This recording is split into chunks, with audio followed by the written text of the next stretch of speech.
कुछ एक झूठ हमारे दिमागों में बैठा दिए जाते हैं।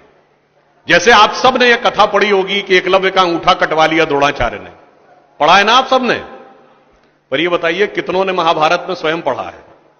मेरे विचार से हम में से किसी ने भी कभी महाभारत में वह प्रसंग पढ़ा ही नहीं होगा एकलव्य वाला। और अगर हम यह भी विनम्रता से पूछे कि महाभारत के कौन से चैप्टर में है, तो भी शायद हम में से किसी को ध्यान नहीं होगा कि महाभारत के वन पर्व में एकलव्य का उल्लेख है। मगर देखिए मार्क्स और मैकाले का प्रभाव कि हमारे दिमागों में ऐसा भरा हुआ है कि हम ग्लानि से आबद्ध हैं बगैर पढ़े हुए। अब मैं आपसे कहूंगा, जाइएगा, जाकर पढ़िएगा। अवेलेबल हो तो इंटरनेट पे जाके सर्च कर लीजिएगा, ना हो तो जो महाभारत सीरियल आया था उसका एपिसोड जाके यूट्यूब पे देख लीजिएगा। कि किस्सा यह था कि जब आपको, चाहे आपने कथा सुनी होगी कि कुत्ते का मुंह बाणों से भर गया था जो एकलव्य ने तीर चलाए थे, और जब वह तीर अर्जुन निकालते हैं तो उस कुत्ते के मुंह में एक खरोंच तक उस बाण से नहीं आई होती है, तो वो चौंक जाते हैं क्योंकि यह सामान्य तीर नहीं है। उन्होंने कहा तो दिव्य अस्त्र है कि मुंह में पूरा तीर से भर गया मुंह और इसके बाद भी एक खरोंच नहीं आई। आप कहेंगे दिव्य अस्त्र का मतलब क्या? दिव्य अस्त्र का मतलब यह है, जैसे रशिया यूक्रेन की लड़ाई चल रही है ना, इससे पहले मिडिल ईस्ट की लड़ाई देती थी, तो जो मिसाइल जाती है वो लेजर गाइडेड जाती है, जिस बिल्डिंग पे गिरना उसी बिल्डिंग पे गिरती है, अगल बगल पे नहीं गिरती, क्योंकि the direction is precise to the metres.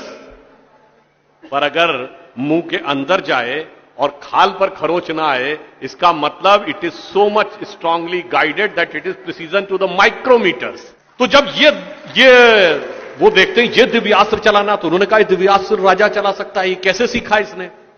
तो जब द्रोणाचार्य उससे पूछते हैं कि तुमने ये किससे सीखा, तो कहता आपसे सीखा गुरुजी। कहते मैं तो तुम्हें जानता नहीं बालक, तुम अपना परिचय दो। अब यहीं पर बिंदु। एकलव्य क्या कहता है? मैं मगध नरेश जरासंध के प्रधान सेनापति हिरण्यधनु का पुत्र एकलव्य। अरे वो मगध के chief of the arm forces का बेटा था। यदि आप ये कह रहे हैं कि वनवासी था, तो ये भी पूरा वाक्य तो पूरा करो कि वो सेना अध्यक्ष था। मगर देखिए कितनी चालाकी से छुपा लिया आधे तथ्य को, और उसके बाद हमारे दिमागों में भर दिया कि ये बहुत गलत किया गया। बताइए, हमारे हिंदू धर्म के दो महाकाव्य, रामायण और महाभारत, दोनों का रचयिता कौन? रामायण का रचयिता महर्षि वाल्मीकि, जो संस्कृत के आदि कवि माने जाते हैं। आज जो वाल्मीकि समुदाय है वो किसमें आता है? शेड्यूल कास्ट में।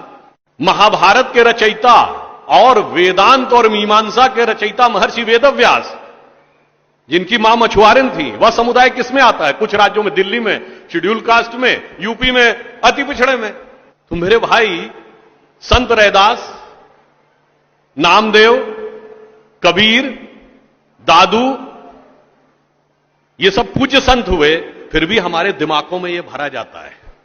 और कौन भरता है? वो लोग भरते हैं जो अपने यहां समाज के गरीब वर्गों की खरीद फरोख्त करते थे।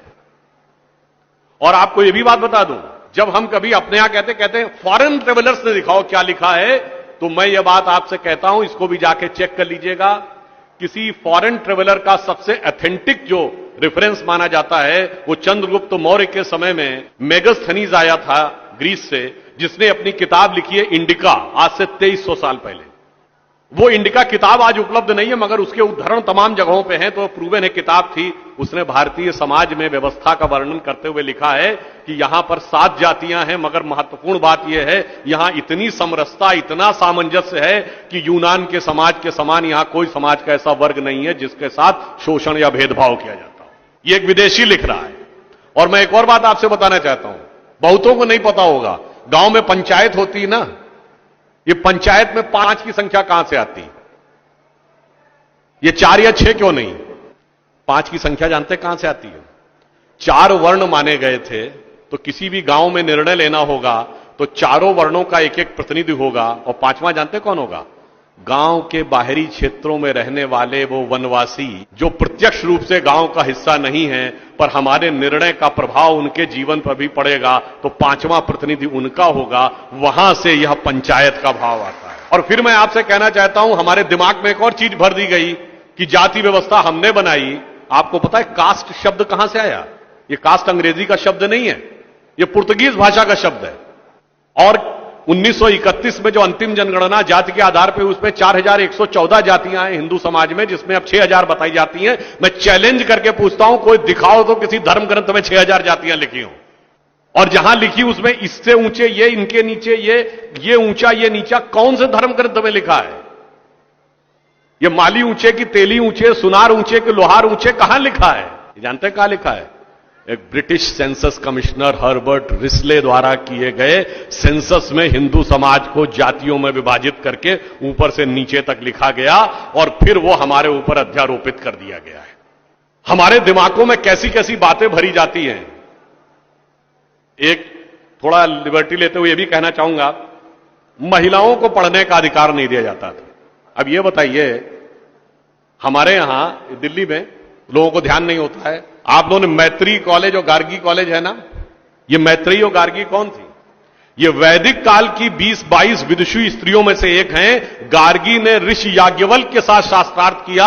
फिर मैं चैलेंज करके कहता हूं, दुनिया में कोई दूसरा धर्म संस्कृति बताइए जहां धर्म पे टिप्पणी करने का अधिकार किसी महिला को हो और किसी धर्म के ज्ञाता के साथ शास्त्रार्थ करने का अधिकार। फिर हमको समझाया जाता है कि हमारे यहां बराबरी नहीं थी। अरे आप सबको याद हो, सबसे प्रख्यात शास्त्रार्थ कौन सा है? आचार्य मंडन मिश्र और आदि शंकराचार्य के बीच में, दोनों के बीच में जो शास्त्रार्थ हुआ उसका जज कौन था? आचार्य मंडन मिश्र की पत्नी उभय भारती। फिर मैं चैलेंज करके पूछता हूं, पहले दुनिया कोई धर्म बताइए जहां टिप्पणी करने का अधिकार स्त्रियों को हो और जज बनने का अधिकार हो डिस्कशन में। उसके बाद हमसे कहते हैं कि साहब बराबरी नहीं थी। इसलिए मैं कहना चाहता हूं कि हमारे यहां तो समाज में जिस प्रकार से एकाकार करके सबको साथ में लिया जाता था, बराबरी का तो आलम यह था, बराबरी नहीं थी, यह सच है। हमारे यहां बराबरी नहीं थी। हमारे यहां मातृशक्ति को पहले रखा जाता था। इसीलिए हम क्या बोलते हैं? सीताराम, सीता पहले राम बाद में। लक्ष्मी नारायण, लक्ष्मी पहले नारायण बाद में। गौरी शंकर, गौरी पहले शंकर बाद में। राधे कृष्ण, राधा पहले कृष्ण बाद में। माता पिता, माता पहले पिता बाद में। और इसीलिए हमारे जितने भी प्रतीक हैं, भारत भी माता है, धरती भी माता है, प्रकृति भी माता है, गीता भी माता है, गंगा भी माता है, गाय भी माता है, गायत्री भी माता है। और यह केवल कोई आध्यात्मिक धार्मिक बात नहीं है। वर्ल्ड की डॉक्यूमेंटेड हिस्ट्री में अगर पहली बार कोई वुमेन रूलर रही है तो गुप्त वंश के समय में 4वीं शताब्दी में प्रभावती गुप्त ने शासन किया है। उसके बाद अहिल्याबाई होलकर, रानी दुर्गावती, रानी झांसी, वो सब तो आपने बहुत सुना होगा। अब वो लोग आके हमको समझाते हैं कि बराबरी नहीं